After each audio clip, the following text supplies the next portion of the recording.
We're going to be talking about how to get outstanding growth using the last 2 years as a springboard. And I think, for most people, they'll acknowledge that COVID has either done one of two things for their business. They've either gone through the roof, busy, out of control, or they've actually taken a direction left of field. So they might have gone quiet. And there are the odd few that it made no difference for. But I think really when we have big events like that, it's quite valuable to look at what's happened and see how we can actually make the most out of it. So joining me on the call today, I've got two experts. I've got Ryan Gray and Damien Lacey. Welcome to the call, guys. G'day. Hey, thanks for having us. Yeah, pleasure. So maybe we'll start with you, Ryan. You're at the top of the screen. What do you see as the springboard that we can take something like the last 2 years and actually utilize that in business? Yeah, sure. So, look, for me, I guess getting outstanding results, especially springboarding off, a turbulent, let's say, last couple of years, is really about doing things differently, around looking at what we did, picking what worked, and then doing more of that, and ditching what didn't, and yeah, pressing forward into, and leaning into what does work. And for me, I guess, from a marketing perspective, putting in place things that are going to accelerate your growth now that there's all this opportunity, kind of post pandemic. Yeah, and how do you respond to those people who are so busy as a result of the pandemic? So a lot of the construction trade, the building industry, they're going, don't talk to us right now. We've got more clients than we can deal with. How do you respond to that from a marketing perspective? Yeah, sure. Look, I usually say, if you have too much business, then put your prices up because you can earn more while doing essentially the same amount of work, working with better clients. So yeah, that's my usual advice. Yeah, yeah, fantastic, fantastic. And Damien, you really work on the other side of the coin. You're very much about process and basically workflows. What's your thoughts in regard to using the last 2 years as a springboard? Yeah, it's like I said at the start, it's been a mixed bag. Some customers have had the best trading period ever, and some have had not so great. Look, I think dealing with the first category, they've done well. I think though the growth has come along in a pretty sudden way, and so it hasn't necessarily been as profitable as they would have liked. There's been a lot of paddling underwater, if you like, to get the job done. Yeah, Which it's not a bad problem to have in some ways, but it really just reinforces the need to how do we get our processes right? How do we do this work well? How do we do it profitably? mm, Because there's no point just taking on revenue for the sake of it. So I think if you've got a good strong pipeline of work, if you're confident in what's coming down the road, then really double down on the way you work and make sure that when you do a job, you're getting the most out of it. yeah, yeah. And for the others who haven't had great trading terms, I think from talking to clients, it's just really focused. Been a wake up call, Yep. to recalibrate what it is they do and how they deliver. We found the same. We do consultancy training and transformation programs. You know, was a lot of it almost all on site, face to face. I never would have thought we would have been able to operate through online tools. Yeah. And it's been a real now string added to the bow, if you like, for Mhm. future work. Yeah, yeah. And look, I suppose, when change occurs, like the economy's gone through this massive shift, a lot of people are either taken along for the ride, so they're riding the wave, or they've been sort of smashed under the wave. Either way, this is a great opportunity for businesses who are in the right mindset. And the reason I got you two guys on the call is I know in business there's always two flywheels that need to turn. One is the ability to get new clients on board, and the other one is ability to deliver your service in a profitable way. So if we think about that and what's happened right now, I mean, it's interesting because Ryan said a very interesting comment at the start, which is if you've got too much work, raise your price. What about for those people who are now actually finding that there's not enough work or things are starting to die off? What's your thought process there? Yeah, absolutely. So probably time to double down on marketing. So I mean, we sort of specialize in getting more people to say yes to your business in a compressed time frame. Yeah. And what we found is, for those who make a focused, concerted effort over an extended period of time, that the ones who get the business. They focus on it, Mm. and the results for them are amazing, because they have this endless opportunity. And I have noticed as well, like that even through the pandemic. So we said to all of our clients, Mm. please double down on your marketing, because a lot of your competitors are pulling out. Yeah. And we saw a lot of them do that, and they did really well for the most part. We didn't have any of those particular clients go out of business, which was phenomenal. The ones who cut marketing were the ones who ended up suffering. So yeah, it was very much a case of what you focus on, you get. So yeah, like if you really want that consistent front end growth, and by front end I mean like brand new sales, Yeah. then yeah, it's about focusing on the activities that are going to get that handled for you. Because once you have that money side handled, once you have Mm. the ability to turn the dial and get new clients, Yeah. then that's money handled for you. Sure, you might have marriage problems or health problems or that kind of thing, but at that point you haven't got money problems anymore. So yeah, that's but it takes a bit of focus and a bit of effort, Yeah. or at least to get someone to do that, whether it's within your business, or someone that you've brought in, like an agency. But yeah, like it's if you maintain that, and the key is consistency. It's Yeah. not hard, it's just consistent. I like what you said before about compressed timeframes, because I think one of the things that people didn't realize is things like Zoom. They came along. They've been around for years. Teleconferencing, but it forced people to use a product that's been around for a long time. And what it did is allowed people to see more people in a shorter period of time. So we started compressing timeframes of logistics and travel. And I think even in service delivery, Damien just touched on it there. We're a consulting firm. We deliver our service by consulting, and by actually doing it remotely, it's changed the game, because now it's not about how many hours you're on site. It's about how Mm. productive you are in the time that you are connected with people. So really, I think if we were going to try and give some recommendations or some advice, we've sort of come out. We're almost out the other end of this drama within the economy.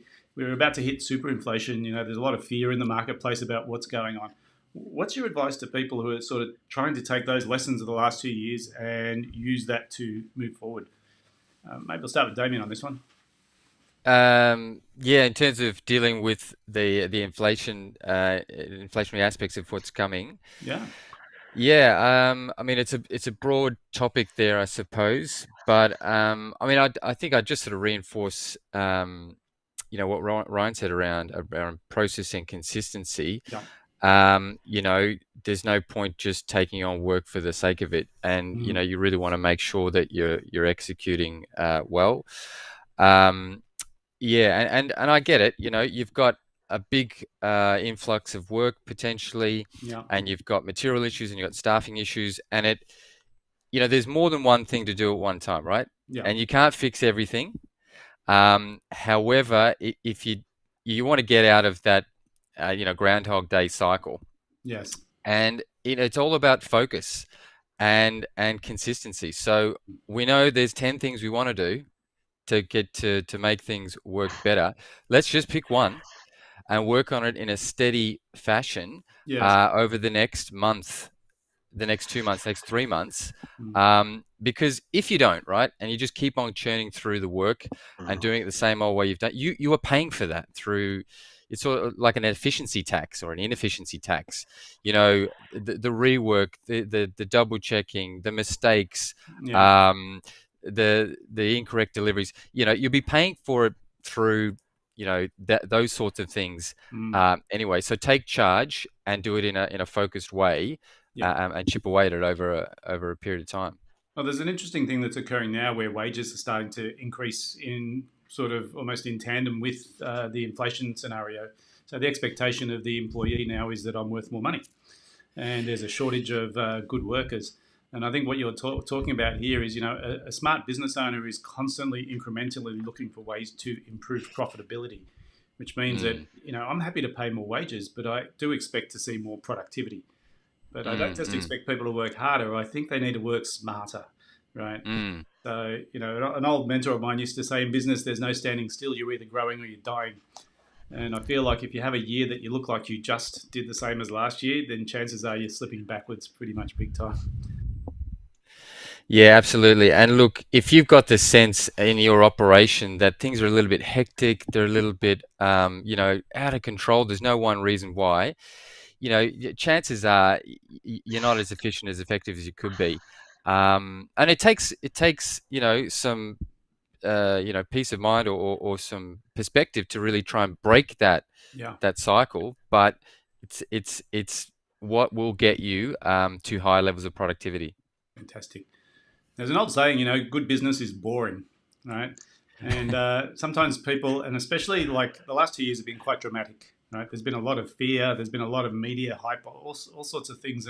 And I think human nature is we do get excited by drama. I used to work at Channel 7 in one of my previous jobs, and I was curious because I was talking to the chief of staff in the news department, and I said, why is it that always every news sort of every news story is always dramatic. It's always about drama and negative things and all these things.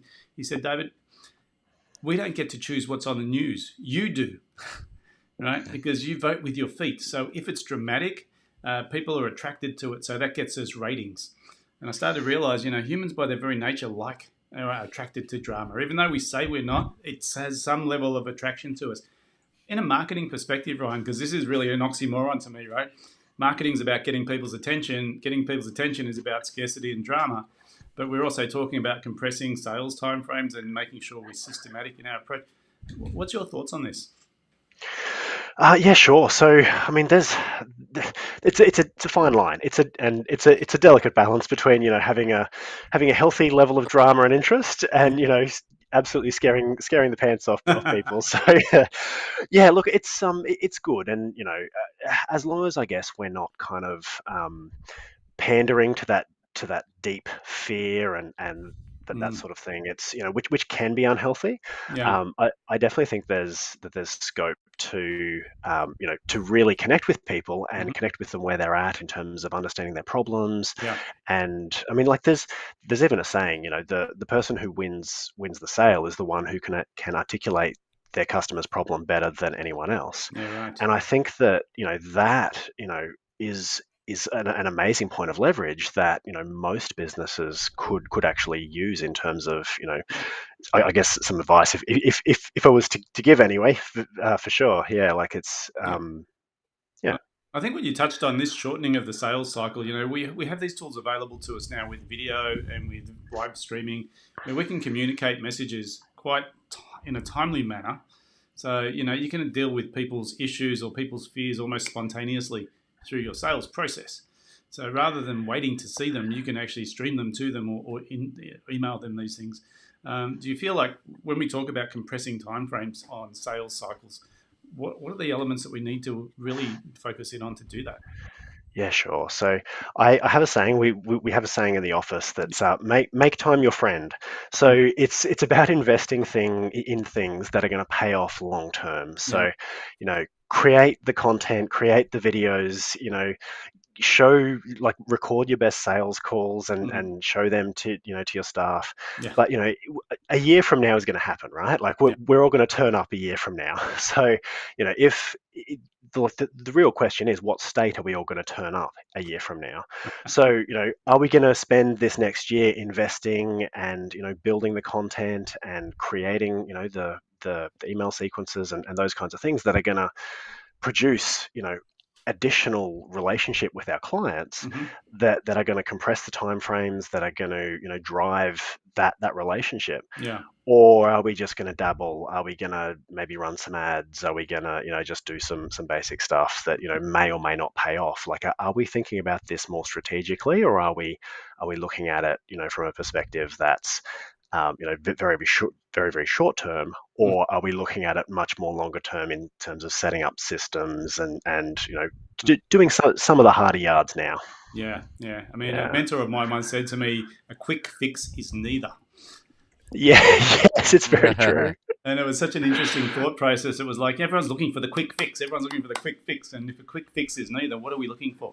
Well, what we really need is sustainable systems that consistently improve our performance. And this is why this is such a fascinating topic, because we've got two people talking from two ends of the business, right?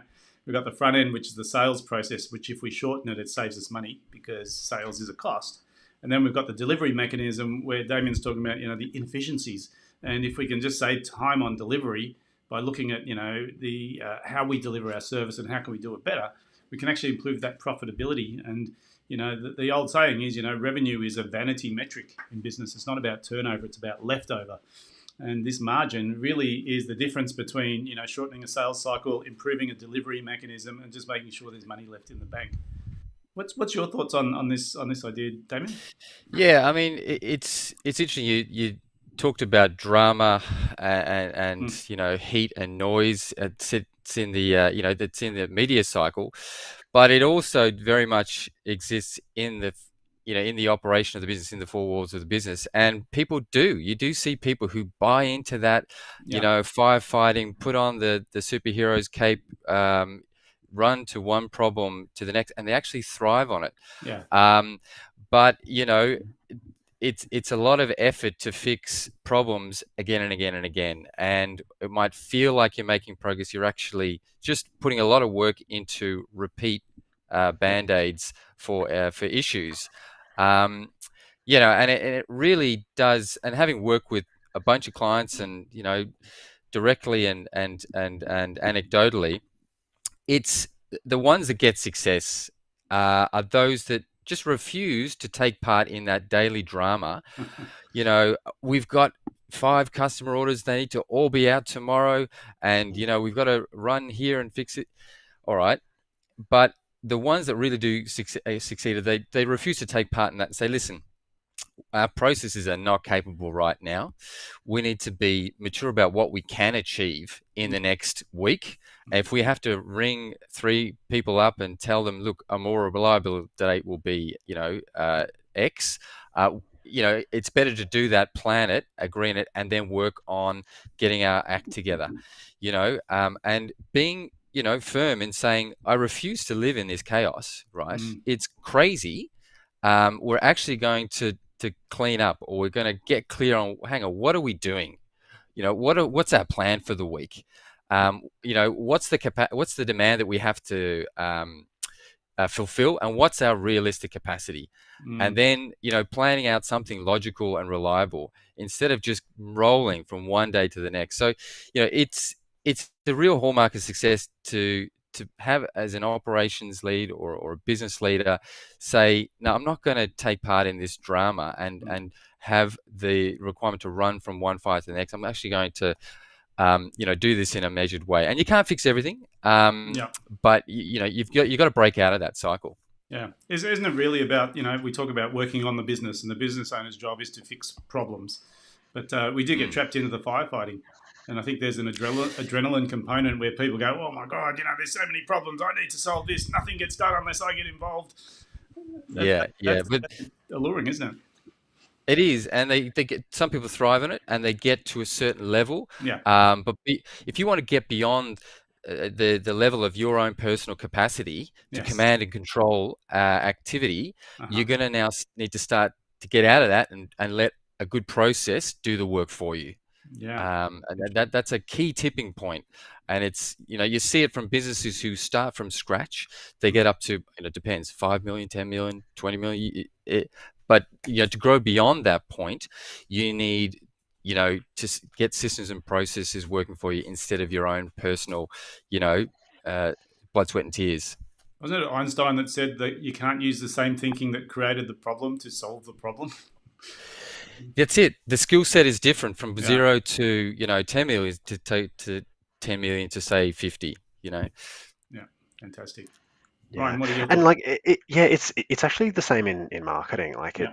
it comes back to the process doing the heavy lifting, Mm, because if it's a person, if it's like there's always a bottleneck somewhere, and if you can solve that with a process, then that's substantially better than just either A, throwing money at it, which often escalates a problem if it already exists, yes. but B, if it is a person in the marketing bottleneck, then yeah, putting that process in place will often alleviate that. And yeah, it's once that's kind of sorted, there's a level of freedom then to focus on more of the things that the business owner or CEO enjoys. Yeah. Yeah. It's interesting because I think, we talk about businesses in chaos.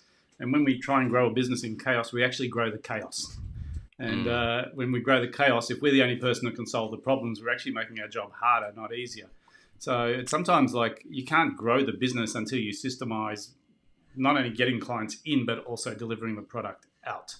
And so all of a sudden, the business owner's job moves from being traffic controller to actually strategy developer and implementer, which is actually getting these ideas and saying, let's systemize what we do, or let's find the right people to run that, as opposed to, oh, this drama, it's so exciting, I come to work every day and I've just got so many things to do.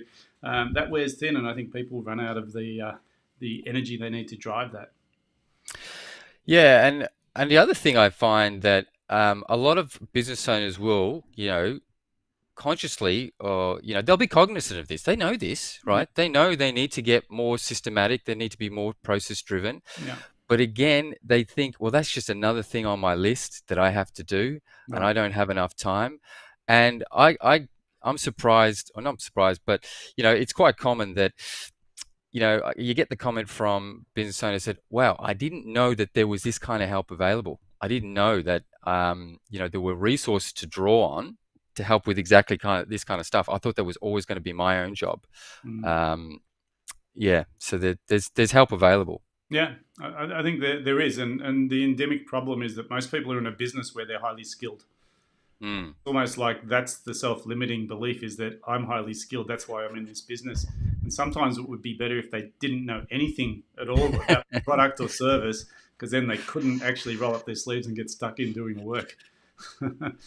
So this whole idea of beckoning, because time keeps coming up, right? I don't have enough time to work on my business. Well, that's because you're stuck working in it. And literally, while you're shoveling coal into the furnace, who's guiding the direction of the ship? And I think part of the dilemma is the forced difference between working in and working on, and saying, well, I don't need to know how to create a system. I don't need to know how to market. I need to know there's people out there that I need to speak to and actually understand whether they can help me or not. And I think even just that initial process of just recognizing that I can't fix the problem, but someone out there can, is the first step to actually getting out of that dilemma. That's right. And, it doesn't have to be, obviously there's vested interest in the call today in terms of people participating, but, it doesn't even have to be a service provider. It could be, I'm going to go out and get that skill set and bring them into my team, right? And nurture them if that's the best solution for them. Yeah. Yeah, and it's interesting because I did hear or read somewhere that it's like, if you think it's expensive to hire a professional, wait until you hire an amateur. I had this conversation with someone yesterday. We were talking about, I just want the marketing company that can produce high quality leads for me. Can't you just point me in the right direction? And I said, that's the starting point of failure right there. Right? Yeah. You need to learn. Yeah. You need to learn how to find the right people. You need to learn how to monitor and measure those, because I think one of the best kept secrets of building a successful business is finding and keeping the right people. That's not only employees; it's also contractors. It's anyone, and customers, right? It's anyone that's connected to your business model. If you've got the wrong people in play, then there's no easy path to growth. Right? You need to find and you need to keep the right people, and it's a skill set that most business owners don't have unless they're in recruitment. They don't actually know how to find and keep good people. Now, recruiting a contractor to do a piece of work like you just described, Damien, is exactly the same process, right? How do I know if these guys can help me with building this system? Well, you need to work it out by having the interview, having the conversation, seeing what they've got, working out how to reduce the risk, and working out whether they can or can't help you. And then you still don't know, right? And then you have to hire them and try them, and then figure out, wow, that didn't work. And you might have to go to 3 or 4 cycles before you actually land on the person. Funny, because often in seminars I'll ask the question, about failure. Is failure good or bad? And everyone says failure is good as long as you learn from it. But the next question is where I get them. I go, who loves to fail every single day of their life? Right? And no one puts their hand up. And I say, hang on, you just told me that failure, as long as you learn, is the best way to learn. You learn from your own mistakes. But no one loves to fail. And I think Kiyosaki said it best. He said, people in business need to learn to fail faster. Right? It's not about failing, it's about recovering. And it's about moving on to the next thing, the iterations. And I think that's one of the secrets to success, is being willing to make a mistake every single day, as long as it's not the same one, right? Yeah, exactly. I actually have a philosophy of, let the market decide. So, and again, that requires testing and measuring, Mm, and like starting from what is already a known quantity in terms of generally what people respond to well, and that kind of thing. yeah, But failing fast, failing quickly, putting a lot out there, seeing which ones get traction, yeah. and then doubling down on those, and you can do that like that can accelerate a marketing campaign incredibly. Well, it's pretty scientific, isn't it? It's just measuring Yeah, well, yeah, stuff. it is, And yeah. yeah, I heard a fact about rockets that launch and go to the moon and have a guidance system in them. The guidance system job is to correct the path of the rocket, but it only kicks in when the rocket is off path. Because when it's on track, it doesn't do anything. But most people don't realize that rocket is only ever on track for 2% of its journey. So 98% of the journey, it's actually out off track and being corrected. And I think in business, people don't like this idea of being off track for 98% of the time. It's Mm. terrifying. But the truth is, unless you're off track, you can't correct. Yeah, and actually, a pilot told me once. He said, "Look, the plane it's a similar thing. The plane is off course most of the time due to wind conditions Yeah, and that kind of thing. But overall, if the overall direction is off by like even between 1% and 3%, you can end up in a totally different country." right. So you've got to have this end point, and you've got to sort of keep sort of correcting for Mm. the environment, and that's really what we're talking about today, isn't it? This whole idea of these last 2 years has been quite tumultuous for a lot of people, but the truth is there's been some massive learning experiences, there's been some great opportunities, and even this next wave of what's about to happen in the economy, with the hyperinflation and with the increase in wages and the low unemployment numbers creates new opportunities again for those people that are willing to sort of move forward and jump in on the front foot. So if we're going to look, I'm conscious of time too. We're nearly on the half hour, but let's try and land this plane and talk about what are the key elements. So if we're looking to get outstanding results out of the last 2 years, and people had to walk away with 2 or 3 takeaways from today's call, what would you suggest they are? Maybe we'll start with you, Ryan. Yeah, sure. So yeah, first thing, like I said, do something differently. If you are expecting the same results and, Mm, and not changing the action, doing something differently and doing something outstanding. Like you can't do the yeah. same thing and expect an outstanding result. Mm-hmm. And I think on top of that is, yeah, invest in the things, invest in, the marketing, the operations, the mindset, that are going to achieve, and don't just dabble. Yeah. Commit to it and go, right, I'm going to see this through until I see that level of success that I'm aiming for. Yeah, fantastic. So really giving it a red hot go and being prepared to fail and embracing Mm, that failure as a learning opportunity, and then just moving back again with that new knowledge. Yeah. mm, And what about from your point of view, Damien? Yeah, look, it's a bumpy road. It has been for the last couple of years, and it will be probably for the next 1 to 2. So it's dynamic, and there's plenty of reason to be reactive, buy into the drama. As I said, just seen the best success come from those business leaders who just refuse to get caught up in that Mm, whirlwind, and whilst they can't fix everything all at once, you've got to pick 1 or 2 things and do that well. Let's say it's, we really need to get our numbers right. I need to get clear on the numbers and figure out what's actually happening. All right, we'll just stick to that and do that, get that running well, and then move to the next thing, which could be, we need our operational planning to work better. yeah. I know things are chaotic, and we've got shortage of staff and people and materials, but we're just going to nail planning, and we're going to focus in on that and do that well. Yeah. And that's it's a good way to get out of the whirlwind. Yeah. Fantastic. Guys, it's been awesome talking to you two today. It's one of my favourite topics is actually understanding how you can use your experiences to grow. And we've really talked about compressing time. We've really talked about zoning in on one area and just working on that one area, learning and improving it. So really appreciate your time. If anyone needs to reach out, obviously your names are on the screen there, Ryan Gray, Damien Lacey. Guys, thanks so much for joining us today. Wonderful. Thanks, David. Thanks, David. All right.